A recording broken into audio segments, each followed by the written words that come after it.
서정진 셀트리온 회장이 기자간담회에 나서 2030년까지 바이오 사업 등에 40조 원을 투자하겠다는 계획을 밝혔습니다. 르노 삼성자동차 노사가 11개월 만에 2018년 임금과 단체 협상에 잠정 합의했습니다. 합의안은 21일 조합원 찬반 투표를 통해 최종 결정됩니다. 2년 전 발생했던 백신 대란이 한 수입사의 꼼수였던 것으로 밝혀졌습니다. 공정위는 백신 공급을 중단해 부당하게 이득을 얻은 한국 백신에 과징금을 물리기로 했습니다. 원달러 환율이 연일 최고치를 경신하는 가운데 업종별로 희비가 엇갈리고 있습니다. 어떤 투자 전략이 필요할지 알아봤습니다. 센 뉴스 플러스 잠시 후 뵙겠습니다.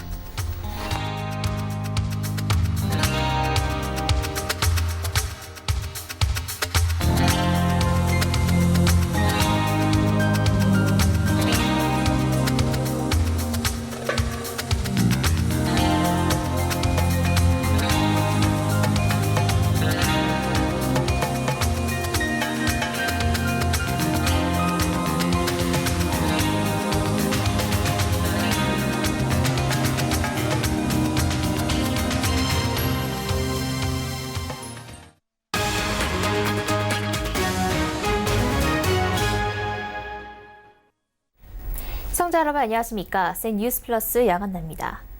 셀트리온이 오는 2030년까지 바이오 사업 등에 40조 원을 투자하겠다는 계획을 내놨습니다. 서정진 셀트리온 회장은 직접 기자회견을 열고 이 같은 성장 로드맵을 담은 비전 2030을 공개했습니다. 유민호 기자입니다. 셀트리온 그룹이 오는 2030년까지 바이오와 케미칼 의약품 사업 등에 모두 40조 원을 투자합니다. 서정진 셀트리온 회장은 인천시청에서 기자회견을 열고 셀트리온의 성장 로드맵을 담은 비전 2030을 공개했습니다. 이번 비전의 핵심은 인천 송도에서 바이오 의약품 사업에 25조 원, 충북 오창에서 케미컬 의약품 사업에 5조 원, 유 헬스케어 플랫폼 사업에 10조 원을 투자하는 겁니다. 특히 본사가 있는 인천 송도에는 면역 항암제를 포함한 2세대 바이오 시밀러를 20개 이상 개발하고 신규 치료 기전을 도입한 신약을 확보하는 데 16조 원이 투자됩니다. 셀트리온은 이번 투자 계획에 따라 일자리 11만 개가 만들어질 것으로 전망했습니다. 의약품 연구개발, 생산시설 필요 인력 등 1만여 명의 직접 고용과 함께 업종 전반에 걸쳐 10만 명의 간접 고용 효과를 기대하고 있습니다.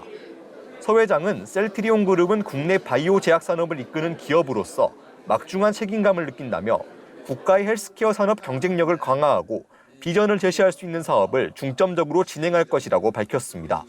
서울경제TV 유민호입니다. 르노 삼성자동차 노사가 2018년 임금과 단체 협상에 잠정 합의했습니다. 지난해 6월 협상을 시작한 지 11개월 만의 성과입니다. 잠정 합의안은 오는 21일 노조 조합원 찬반 투표를 통해 과반 이상 찬성을 받으면 최종 타결됩니다. 노사는 우선 기본급을 동결하는 대신 이에 따른 보상금 100만 원을 지급하고 중식대 보조금 3만 5천 원을 인상하기로 합의했습니다. 성과급과 생산경력금을 포함한 성과보상금도 1,076만 원에 합의를 이뤘습니다. 합의안에는 이 밖에도 생산직 근로자들의 전환 배치 절차를 개선하고 근무 강도를 개선하는 방안 등도 포함됐습니다. 2017년 말 발생했던 백신 대란이 한 수입사의 꼼수 때문이었던 것으로 밝혀졌습니다. 공정거래위원회는 고가의 도장형 BCG 백신 판매를 늘리기 위해 국가 무료 필수 백신인 주사형 백신 공급을 중단해 부당하게 독점적 이득을 획득한 한국백신과 계열사 두 곳에 과징금 9억 9천만 원을 부과하기로 결정했습니다. 이와 함께 한국백신과 대표이사 등 관련 임원 2명은 검찰에 고발됩니다. 공정위에 따르면 한국백신은 주사형보다 최대 18배 비싼 도장형 백신 판매를 늘리기 위해 정부와 상의 없이 주사형 백신 주문을 고의로 하지 않았습니다. 이로 인해 정부에서 무료로 지원하는 주사형 백신 대신 약 8개월간 가격이 비싼 도장형 백신이 무료로 공급되는 등 국고 손실도 이어졌습니다. 최근 달러당 원화값이 추락하고 있습니다. 어느덧 원달러 환율은 1,200원 선까지 넘보고 있는데요. 원화 약세 국면에서 어떤 투자 전략 필요할지 알아봤습니다. 앵커 리포트입니다. 원달러 환율이 전날보다 0.08% 상승한 1191.5원에 마감하며 연고점을 경신했습니다. 이는 2년 4개월 만에 최고치입니다. 지난달 이후 가파른 환율 상승세의 배경은 무엇보다 우리 경제 여건입니다. 우리 경제는 1분기 성장률이 전기 대비 역성장을 했고 수출은 5개월 연속 감소세입니다. 이에 더해 미중 무역 갈등이 다시 고조되면서 안전자산에 대한 선호 심리를 자극한 점도 원인입니다. 원달러 환율 상승에 따라 업종별 희비도 엇갈립니다. 원화가 약세일 경우 에너지와 유틸리티, 운송, 철강, 음식료 등 원재료의 수입 의존도가 높은 기업들은 비용 부담이 커지게 됩니다. 반면 외국인 구매력에 영향을 받는 백화점, 호텔, 화장품 등 내수주와 자동차, 반도체 등 수출 기업들은 수익성을 높일 수 있습니다. 한국투자증권은 특히 조선업종의 경우 환율 상승 시 원재료비 상승 압박에 따라 주가 하락률 1위로 조사됐다며 이외에도 수입 의존도가 높은 철강과 에너지, 운송, 화학, 비철목재, 자본재 등이 약세를 나타냈다고 전했습니다. 이어 환율 상승기 주가가 상대적 강세를 보인 업종은 통신 서비스와 필수 소비재, 보험, 제약, 화장품, 미디어 등 방어주였다고 설명했습니다. 수출주 중에서는 대일 경쟁도가 높은 자동차주는 상대적 강세 기조를 유지했습니다. 자동차 업종은 환율 상승기에도 제품 가격이 핵심 경쟁력으로 꼽힌 영향으로 보입니다. 이는 지난 2010년부터 현재까지 환율 상승기 상승률 상위 업종과 하락률 상위 업종을 분석한 결과입니다. 정은석 연구원은 원달러 환율이 1,200원 선을 넘어설 경우에는 안전한 피난처가 될 수 있는 업종은 없다고 덧붙였습니다. 시장에서는 정부가 1,200원 선을 일종의 마지노선으로 인식할 것이라는 전망이 나옵니다. 서울경제TV 양한나입니다. 우리나라 국민이 내 집을 처음 마련하는 데는 평균 7.1년이 걸리는 것으로 조사됐습니다. 특히 수도권에 집을 장만하려면 연소득을 한 푼도 쓰지 않고 6.9년 정도를 모아야 하는 것으로 나타났습니다. 국토교통부는 이런 내용을 포함한 2018년도 주거 실태 조사 결과를 오늘 발표했습니다. 조사에 따르면 현재 내 집에 사는 가구 비율은 57.7%로 역대 최고 수준을 기록했지만 전국 111만 가구는 최저 주거 기준에도 미치지 못했습니다. 국토부 관계자는 자가 보유율이 증가하는 등 전반적으로 국민의 주거 수준이 개선된 것으로 보인다며 하지만 수도권을 중심으로 아직 일부 내 집 마련에 어려움이 있는 것으로 파악됐다고 말했습니다. 포용적 금융이 화두입니다. 금융을 필요로 하는 개인과 기업의 금융 접근성을 높이고 모든 금융 소비자를 보호하는 개념인 금융포용은 최근 우리 금융이 나아가야 할 방향으로 제시되고 있는데요. 이에 윤석헌 금융감독원장 역시 금융사가 자영업자 및 중소기업 등 사회에 도움이 되는 금융 시스템을 마련하고 금융 소비자 피해를 예방하는 데 적극 나설 것을 강력하게 주문했습니다. 고현정 기자입니다. 윤석헌 금융감독원장이 우리나라의 금융 포용 수준이 미흡하다며 금융회사들이 소비자 보호에 적극적으로 나설 것을 강조했습니다. 현재 우리나라 금융회사의 금융 포용 수준은 해외 대형 금융회사에 비해 미흡한 것이 사실입니다. 해외 대형 금융사에서는 금융이 마땅히 해야 할 사회적 역할을 충실하게 이행함으로써 소비자들로부터 신뢰를 제고하고 즉 치매로 은행 업무가 곤란한 고객을 위해 치매 전문 직원을 지점에 배치한 HSBC와 디지털 서비스 이용을 돕는 전문 직원을 두고 있는 바클레이스처럼 금융을 필요로 하는 모든 개인과 기업의 금융 접근성을 높이기 위한 국내 금융회사의 사회적 역할이 강화돼야 한다는 겁니다. 윤 금감원장은 오늘 열린 금융감독 자문위원회 전체 회의에서 이같이 밝히고 의료 및 간병 관련 금융상품 등 고령층 특화 상품 확대가 필요하다고 지적했습니다. 고령층 및 금융 소비자 특성에 맞는 다양한 금융 상품 및 서비스를 개발하고 제공할 필요가 있겠습니다.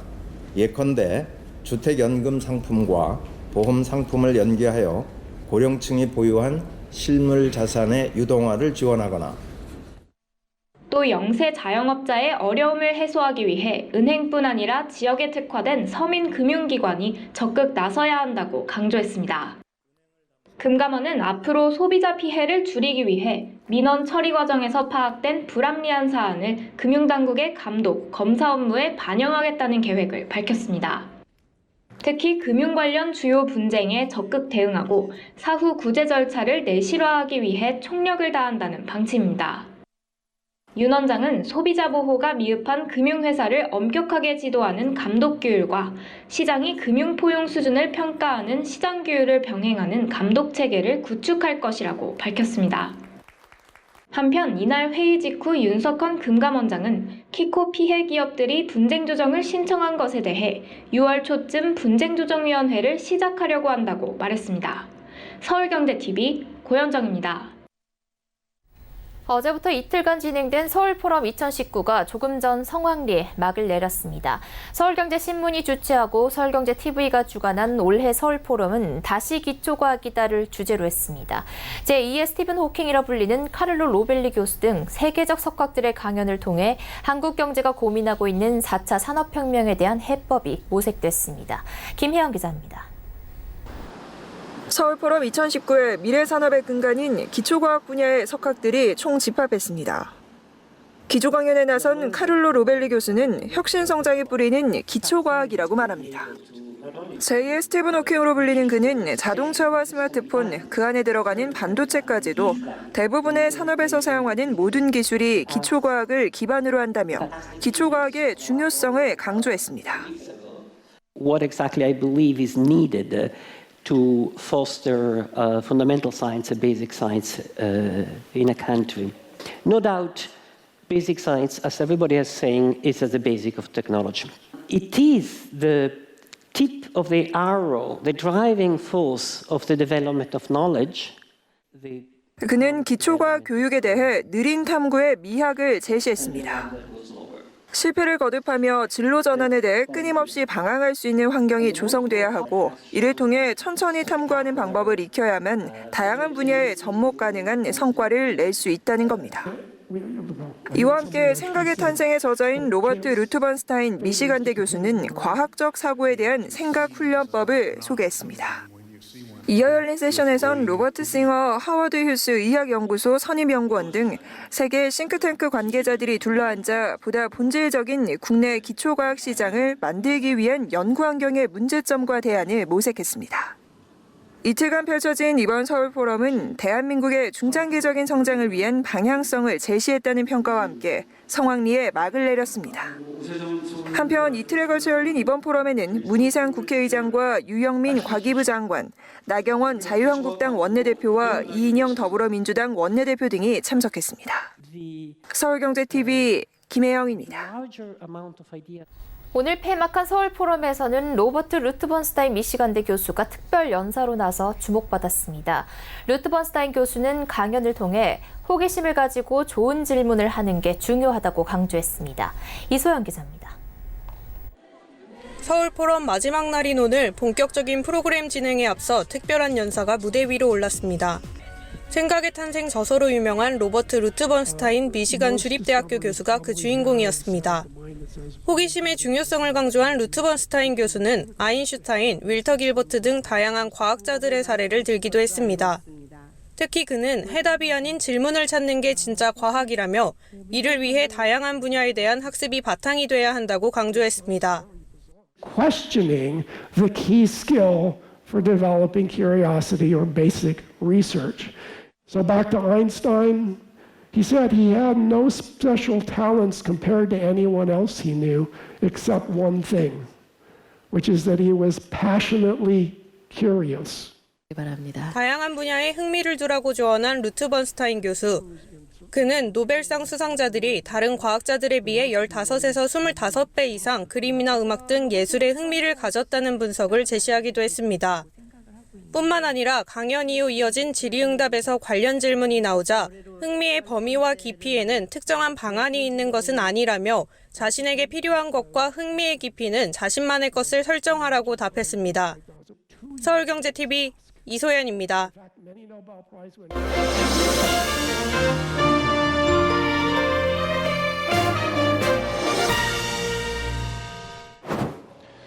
수소하면 뭐가 떠오르시나요? 달리는 공기청정기로 불리는 수소차가 있고요. 원자폭탄보다 폭발력이 수백 배 더 큰 수소폭탄을 떠올리는 분들도 계실 겁니다. 아직까지 수소는 우리 생활에서 쓰임새가 많지는 않지만 정부가 친환경 에너지원으로 육성하기로 하면서 수소 경제, 수소 산업이란 용어가 등장하고 있습니다.